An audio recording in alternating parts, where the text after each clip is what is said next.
ఇక్కడ మనం చూస్తున్నాము ఎలీషా శక్తిని పొందుకున్నటువంటి శిష్యుడు, శక్తిని పొందుకున్నటువంటి దైవజనుడు, శక్తిని పొందుకున్నటువంటి గొప్ప ప్రవక్త. మొట్టమొదటిగా మనం చూస్తున్నటువంటిది ఏంటంటే ఏలియాను చాలా దగ్గరగా అనుసరించినటువంటి వ్యక్తి ఎలీషా. ఈరోజున సంఘములో ఎంతమంది స్త్రీలు, పురుషులు, యవనస్సులు ఈ దైవ సేవకుని వెంబడిస్తూ ఉన్నావు? ఏం నేర్చుకుంటూ ఉన్నావు? ఏం తెలిసి అడుగుతూ ఉన్నావు? తెలియని విషయాల్ని ఏ విధంగా నువ్వు అడిగి తెలుసుకోబోతా ఉన్నావు? ఎలీషా ఏలియాలో ఉన్నటువంటి శక్తిని కనుగొని, అయ్యా ఇలాంటి శక్తి నాకు కావాలి అని అడిగాడు.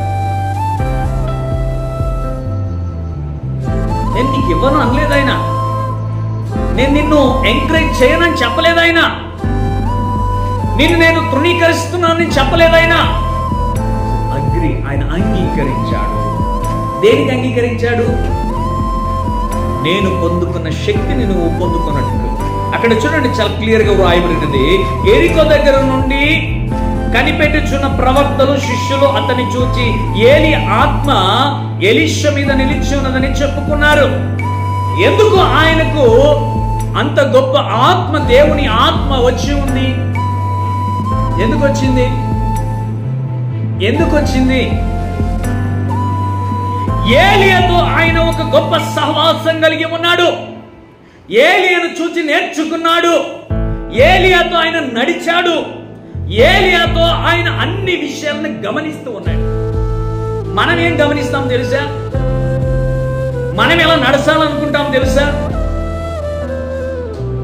నేను అంటున్నది ఒకవేళ మన సంఘం అని కాదు.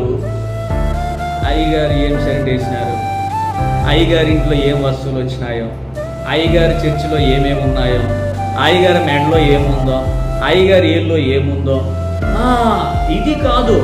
అయ్యగారు పొందుకున్న ఆ ఆత్మశక్తి ఏమిటి?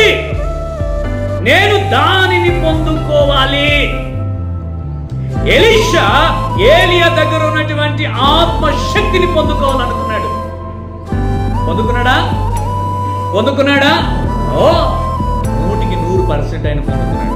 ఏలియా దగ్గర ఉన్న ఆస్తి అంతస్తును కాదు ఆయన చూచింది, ఏలియాలో ఉన్న 2 ఆత్మశక్తిని చూచాడు ఆయన. ఏలియాలో ఉన్నటువంటి గుణగణనాలను చూశాడు ఆయన. ఏలియాలో ఉన్న క్వాలిటీని చూశాడు ఆయన.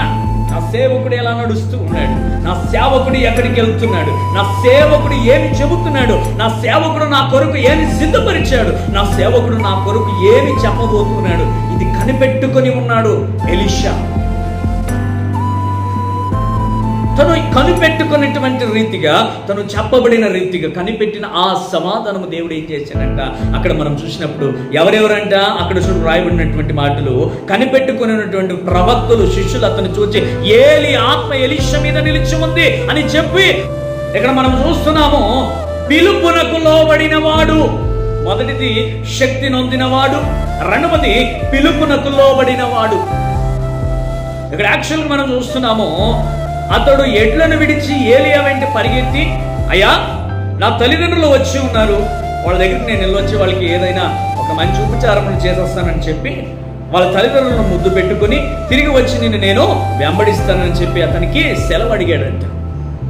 ఎంతటి గొప్ప ఆ పిలుపునకు విధేయతను చూపిస్తున్నాడు ఎలీషా. నేను అడుగుతూ ఉన్నాను, ఈ దైవ సేవకునికి ఇంత తగ్గింపు కలిగిన విధేయత, నీ సేవకుని పిలుపునకు విధేయత. ఇక్కడ వీళ్ళిద్దరిని చూస్తున్నాము. ఎవరిని? ఏలియాని, ఎలీషా. వీళ్ళిద్దరిలో కూడా చాలా ప్రాముఖ్యమైనటువంటిది ఏంటంటే, ఏలియా ఏమి చెప్పాడో దాన్ని పాటించి ఏలియాకున్న 2 అభిషేకము ఎవరు పొందుకున్నారు? ఎందుకు పొందుకున్నాడు? ప్రతిదానిని పాటించాడు. ఏమి చెబితే నా వెంట వస్తే చావు కూడా రావచ్చు నీకు, ఇక్కడే ఆగిపో అంటే వస్తే రాని నేను నీ వెంటనే ఉంటాను చివరి వరకు అన్నాడు ఆయన. ఎంతమంది మాటలకు కాకుండా క్రియలతో చెప్పగలరు నీ సేవకునితో ఉంటాను అని, నీ సేవకునితో నడుస్తాను అని, సేవకుని మాటకు లోబడుతాను అని. ఇవి నిత్య రాజ్యమునకు తీసుకుని వెళ్ళుద్ది, నిత్య జీవులోనికి నీ కాలు ప్రవేశింపజేస్తుంది. అవునా కాదా? ఇక్కడ ఎలీషా దేవుని యొక్క పిలుపును గ్రహించాడు, ఏలియా మాటకు లోబడ్డాడు. క్లియర్ గా రాయబడింది. 21వ వచనంలో ఏముందంటే అక్కడ చదవండి ఎవరైనా. అందుకు అతడు విడిచి వెళ్ళి ఎడ్లను తీసి వధించి వాటి మాంసమును చేత వంట చేసి జనులకు వడ్డించి వారి భోజనము చేసిన తర్వాత అతడు లేచి మరలా ఎక్కడికి వెళ్ళాడంట? తన దైవజనుడైన ఏలియాకు పరిచర్య చేయడానికి వెళ్ళాడు, ఉపచారము చేసేదానికి వెళ్ళాడు. చెప్తా ఉన్నాను, ఎంతమంది దైవజనుడికి సంఘానికి ఏమంటున్నారు? ఉపచారము చేసేవాళ్ళు ఉన్నారు. ఏంటి ఆ ఉపచారం? ఉపచారము చేయటం వల్ల ఏమొస్తుంది? అంతేనా? ఆశీర్వాదం ఉంటేనా?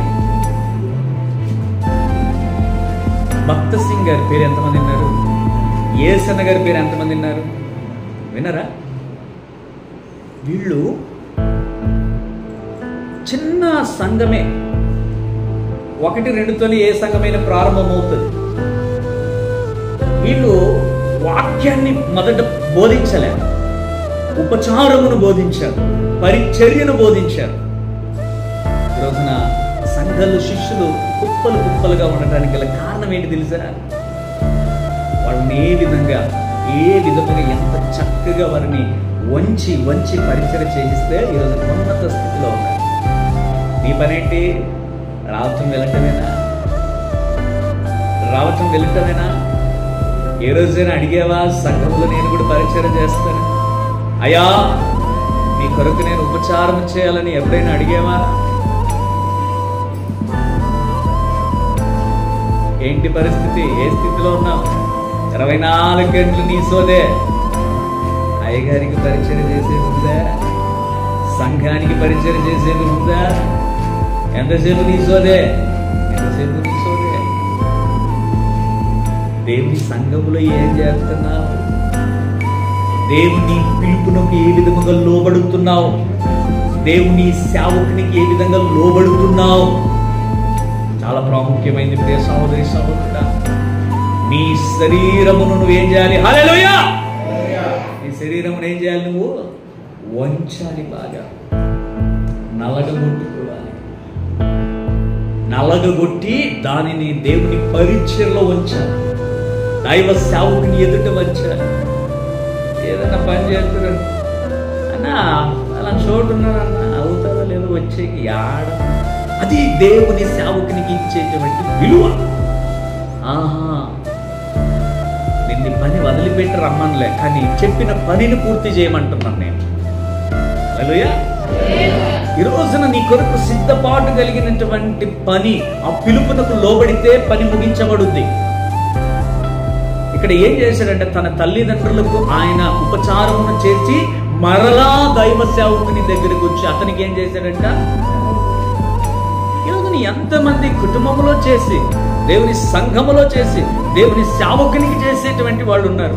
నేను ఒక మాట చెప్తున్నా, 10-20 సంవత్సరాలు వెనక్కి తిరిగి చూస్తే ఎంతో గొప్ప పరిచయం చేశారు కాబట్టి ఉన్నతంగా ఆశీర్వదింపబడ్డారు. ఈ రోజున చెయ్యలేని స్థితిలో ఉన్నారు గనక సగంగానే ఉంది.